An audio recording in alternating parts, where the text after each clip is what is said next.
We can indeed.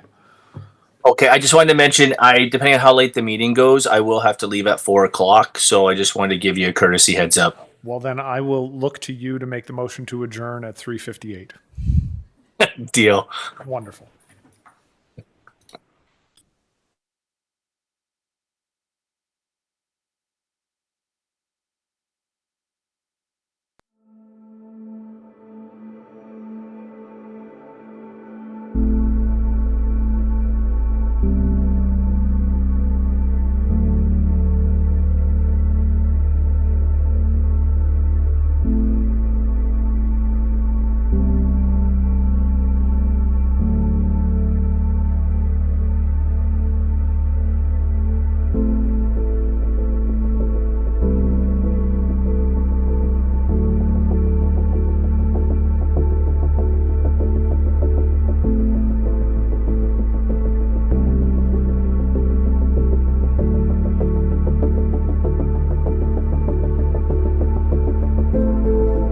I'd like to call this meeting to order and ask the clerk to conduct a roll call. Thank you, Chair. Member Beauregard. Present. Member Dodge. Present. Member Freak. Here. Member Grant. Member Mavridis. Member Morocco. Present. Member Olson. Present. Member Pachareva. Present. Thank you. Member Ratzlaff. Present. Member Redicott. Member Riley. Online. And we have regrets today from Member Longo. Thank you, Madam Clerk. Niagara region is situated on treaty land. This land is steeped in the rich history of the First Nations, such as the Hattaway-Wendouree, the Haudenosaunee, and the Anishinaabe, including the Mississaugas of the Credit First Nation. There are many First Nations, Métis, and Inuit from across Turtle Island that live and work in Niagara today, and the regional municipality of Niagara stands with all Indigenous peoples, past and present, in promoting the wise stewardship of the lands on which we live. Is there a mover and a seconder to adopt the agenda today? Member Olson, Member Riley, all those in favor? Opposed? That is carried. Are there any disclosures of pecuniary interest? Seeing none, can I have a mover and a seconder to adopt the open and closed minutes of the meeting held on April 21st? Member Morocco, Member Freak. Any discussion? Seeing none, I'll call the question. All those in favor? Opposed? That is carried. Move on to 6.1, NTC 9-2026, Budget Amendment 2026 Fuel Pressure. Can I have a mover and a seconder for NTC 9? Member Olson and Member Beauregard. Is there any discussion? Any questions or comments? Member Morocco.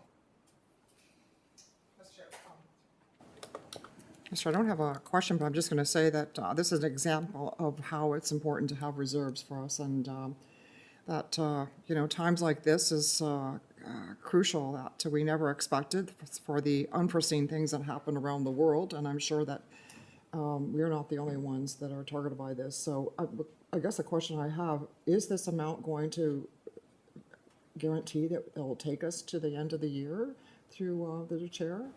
I don't know if we can guarantee it. Unfortunately, you never know what might happen in other world capitals that might cause price spikes. But I believe this is staff's best estimate is what is required. Given the wild fluctuations we've seen thus far this year, they are confident that this should be appropriate. Mm-hmm. Thank you so much. Thank you, that's all.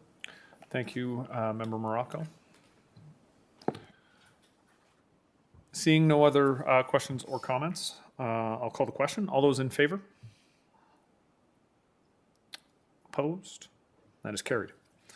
Move on to item 6.2, NTC 10-2026, Niagara Transit Commission Adopted Policies Update. Can I have a mover and a seconder first and foremost? Member Olson and Member Mavridis. Just trying to get everybody into the minutes today. Alrighty. Is there any comment from staff? No? I think this is pretty straightforward and a continuation of a process.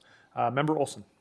Yes, Chair, thank you. And through you, I want to compliment our staff for for what was a fairly difficult, I think it's probably one of the most difficult business operations you can have is to consolidate and amalgamate different units like they've done, especially with different bargaining units. So it's taken a lot of cooperation from the staff and from the bargaining units and et cetera to make this happen so smoothly. So I'm delighted to see this. This is a report that bodes well for the future.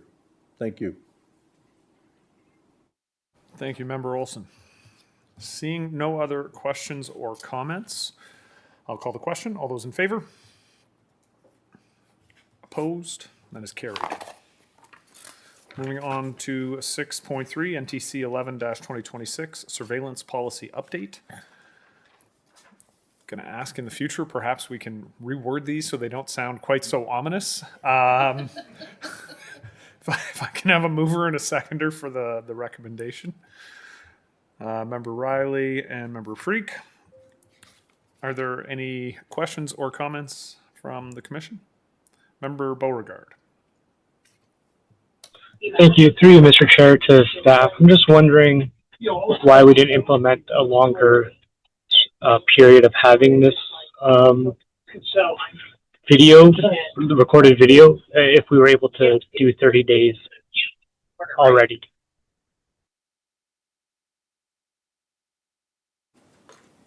Through the chair to you, Member Beauregard, I think when we started out with this policy document, we were going on our standard operating procedure. In the past, the former St. Catharines Transit Commission really was the only agency that had a full fleet outfitted with onboard cameras. And they had a 7-day retention, I believe, if I'm correct. Oh, I'm sorry. I've got that backwards. We instituted the 7 days and the former St. Catharines Transit Commission had 30. What we're running up against is not only that we've caught ourselves or cut ourselves short in what we will now refer to as the eyes on the prize policy, to give it a more friendly name, but to mirror that back to the 30 days, now that we have a larger fleet and the entirety of the fleet has cameras on board, we're finding that it even takes us longer. So the 30 days being built in for the former commission was probably convenience. For us, it's a necessity.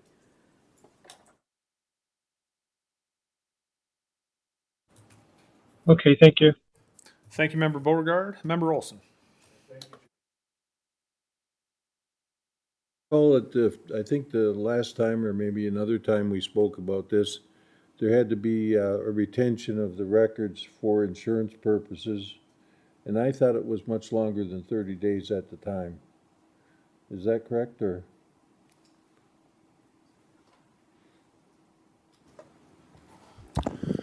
Through the chair. So once a record has been identified, it has to be kept for a year minimum. But records that are just collected that have not been flagged, that's where this policy would apply to. But once it comes in, even if the report references, the G-force detection that automatically captures a record, anything like that, or if it's been flagged by staff or there's a request that's been made, then that has to be kept a minimum of a year. Thank you for that. Through you, Chair. Watching the popular television shows, I see that they have 2 years to make a claim for an insurance claim for a fall or something like that. Are we covered for that? As this would seem to be the best evidence you could have. Through the chair, obviously for insurance purposes, that's why we keep a lot of, these things after they're asked for, either, as a result of an accident or a slip, trip, and fall and that sort of thing. We are obligated to keep them for the year, but if they become evidence, then they would just be held either by the clerk or by our legal. Okay. Thank you, Chair. Thank you, Member Olson. Seeing no other questions or comments, I will call the question. All those in favor? Opposed? That is carried. Moving on to item 7, consent items. Does any member wish to deal with any of the consent items separately?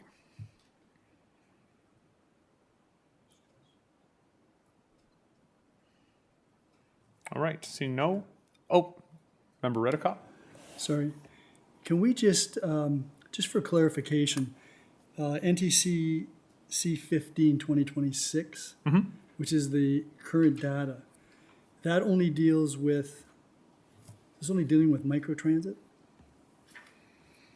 At least the schedules? yeah, The schedules. I was going to say it. I believe the statistics that are presented there are for both microtransit and specialized, and conventional. Sorry, I'm looking at Appendix 2. Yeah. So it deals with all of them. The Appendix 1 is the boarding for everything together, and then Appendix 2 breaks it down, or breaks down the specialized and the microtransit by municipality. So, sorry, but, so we had 83,000 microtransit trips during the first quarter. So 51,000 microtransit and then 33,000 specialized for a total of 84. Yeah. Yeah, okay, just under 84. Okay, and so, and that's down. Part of that would be expected in Fort Erie because Fort Erie now has conventional numbers. So I didn't see a breakdown of the conventional numbers. Did I? At least I didn't see one. Through the chair to Member Redicop, no, the conventional service is capturing its statistics as a whole. We're not breaking those out by local municipalities. So the conventional statistics now on the new Route 751 are going to be shown in the conventional stats as a whole. So if the residents of Fort Erie are interested in knowing how they're doing in terms of conventional microtransit value for money, how do the elected officials respond to that without knowing what the conventional numbers are as well as the microtransit numbers? Through the chair, we can provide those to you. What we're trying to do is we're trying to create something that's a little bit easier for people to understand the overall stats on the system. If you would like your conventional statistics from that one route in the town of Fort Erie added to your local area municipality section here, we can do that for you. So there's two routes. There's 751 and 22. 22 is a regional route, so it is incorporated in the regular conventional stats, yes. Shouldn't be hard to break that out, would it? So should I be breaking out all of the regional routes by the municipalities that they touch? I don't know. I would think Okay. that the more data we have, the better. Okay. I mean, the numbers overall seem to be down. The costs are obviously going up. That may be a brief period of time when, for whatever the reasons are, but I would think that the residents who are paying the cost of the transit would want to know whether they're getting good value for the money that they're spending. I know in Fort Erie we do. And so I don't want to make additional work, but it seems to me that much of the decisions that have to be made have to be data driven, are they not?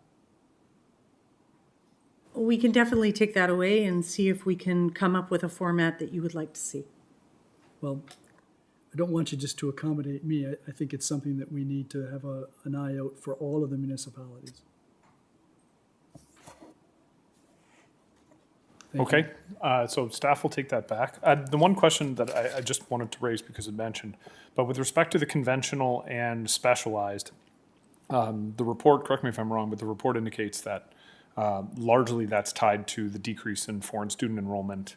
And when we look at the specialized as opposed to microtransit, specialized has actually gone up because, I mean, the assumption is that foreign students probably weren't taking specialized service. That's largely driven by the older population in the community. Okay. Member Olson. One of the report indicates that we have statistics now of the number of refusals, or I'm going to call them refusals for commingled. And I guess it's difficult to collect this because it's not necessarily it's the people that look at the site and don't order up a ride. Is that how it works? I can imagine that's a difficult thing to collect. Well, through the chair, I think we've tried to define trip denial in this chambers probably for about 3 years. And essentially, you're right. It doesn't necessarily mean that somebody hasn't gotten a trip. It means that they've looked for one and it either hasn't been accommodated or they've decided to change their mind and look for something different. So yes, it's incredibly hard data to decide on. I can turn it over to Ed, and he can give you a bit of an update on what we're doing with our software provider to get you a little bit more information on that data coming forward, which is committed to in the memorandum as well. Through the chair, Carla's last comment was what I was going to add. So that data that you're looking for, that a number of the board members are looking for, will be in Q2, inclusive of the Q1, just for full report and moving forward. So. Thank you, Chair. That is the complaint that I get more than any of about transit is refusals or not being able to book a trip. It's improved, I must say, but it's still there, and it's something that is a concern for the smaller municipalities. My question for Carla is the drop in service there. How are we accommodating that through a reduction in cost to make sure that the cost per ride stays down? Have you got measures in place for that?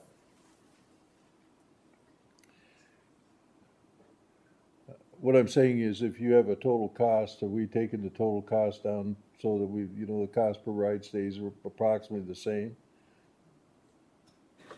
Through the chair to you, Member Olson, this is a contracted service, so the contract fee does not reduce when ridership reduces.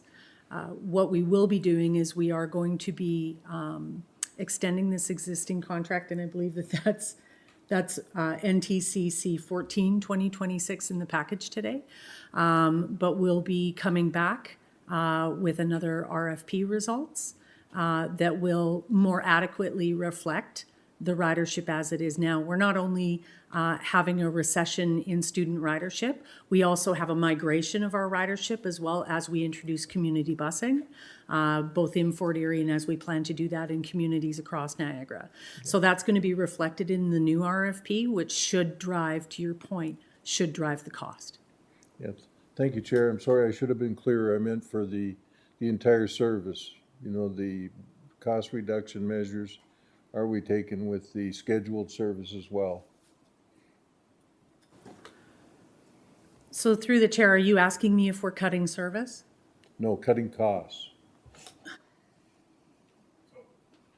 I think, if I can parse a little bit, I think what Member Olson is asking is we've seen a reduction in the ridership from UPass. Are there any alterations to service or to any other cost centers that could be made to keep the cost per rider at a similar level to what it is previously? That's better said, Chair. Thank you. I've been described as a wordsmith in other places. Well, thank you for the clarification, Chair. Through the chair, obviously with, changes in ridership behavior comes, discussions about service levels.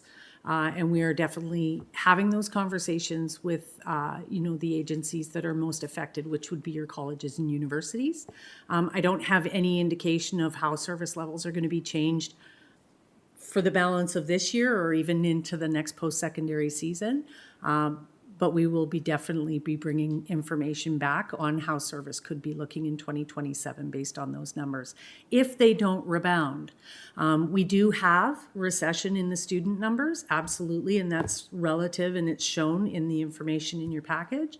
But it also, notes in there that our non-UPass ridership is starting to close the gap. So as we have more availability for seating and things like that on some of those regional routes, and certainly when regional routes start to run on Sundays and holidays, we don't know how that's going to affect ridership overall. Yeah. So we're being conservative right now about reducing any service in a knee-jerk reaction and having the conversations that we need to have to make sure that we don't leave people standing on the side of the road because we've decided to go short and be over-conservative while we're trying to still grow non-UPass ridership. Okay, thank you, Chair. And I think the Sunday and holiday service is going to be terrific for everybody. Thank you. I agree with you wholeheartedly. Seeing no other questions or comments. Oh, Member Redicott. Sorry, in terms of NTC C14, which is the extension of the agreement, there is, I presume, latitude within the agreement for service reallocation, service improvements, as long as they're in line with the general tenor of the contract and the budget.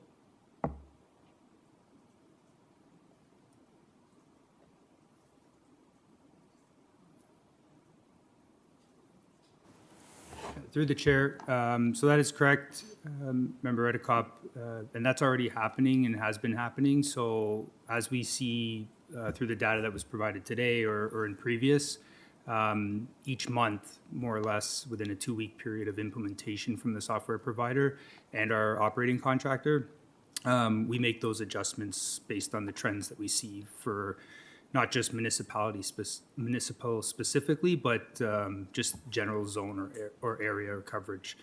You would see a lot of that from like the Fort Erie examples with the vehicle tagging and allocations and so forth. That happens throughout. Thank you. And let me say, Chair, that the staff has been very good at responding to issues that have arisen. They've been very quick to respond, not always necessarily the responses that we would like, but we understand that this is a large system, it's still a new system, and it still has lots of challenges. The allocation of vehicles for the microtransit, that is something that Niagara Transit Commission controls. We're the ones who allocate where the vehicles will go. Through the chair, I wouldn't consider it a full control. We do, at the end of the day, we can make the final call, but we definitely work collectively with the contractor on that perspective. On the in-house, yes, like that would be ours. And I presume, Chair, without belaboring this, there are a number of factors: the demand, the capacity, the amount that the municipality is paying for the service. Those are all factors, I would presume. Through the chair, yes, absolutely. Local service hours are levied against all municipalities, and that's an even cost to each municipality in the amount of service that they're utilizing inside their borders. The allocation of vehicles, that sort of thing. Microtransit is meant and has been meant to be a micro dynamic system, so the cars go where the people go, right? The more rides are requested inside your municipality has meant that more vehicles have been stayed down in your municipality. As that changes, as the Route 751 starts to pick up, right, and starts to pick up more people in the East End, obviously the demand for microtransit trips goes down, but you still have to provide service. So I don't know that we're still tagging vehicles. We may or may not still be tagging vehicles, but certainly, that number is going to change as ridership starts to shift over to the bus. Well, in the east half of Fort Erie, if they're staying within the east half, they're taking and are obligated to take the conventional service. The issue really becomes those who are coming in and out of that area from the microtransit west half of the municipality. In any event, Chair, I had some other issues that I will speak to staff about, and as I said, they've been quite responsive to date. I maybe have expectations that are too high. I don't know. Appreciate that, and it sounds to me like we are going to have that meeting offline, and I appreciate that. I will say you mentioned something there, Member Redekop. I too get very frustrated when I have to give kudos to staff after they've given me an answer I didn't want. I did the exact same thing yesterday at a budget committee meeting, so I feel your pain. With that, I don't believe we have any more speakers, and so I'll call the question. All those in favor? Oh, do I have a mover and a seconder first for these? I thought I did. Member Olson, Member Redekop. There we go. All those in favor? Opposed, and that is carried. Are there any other items of business today? All right, seeing none. Do any members have questions regarding confidential item NTC C16-2026? Anybody who wishes to go in camera? All right, seeing none. Then I will move right on to item number 10. Business arising from closed session. Can I have a mover and a seconder for the confidential item NTCC 16-2026? Member Morocco, Member Olson. All those in favor? Opposed? And that is carried. The next meeting will be held on Tuesday, September the 15th, 2026 at 3 p.m. in the Council Chamber Regional Headquarters. There being no further business, this meeting is adjourned. Have a wonderful summer.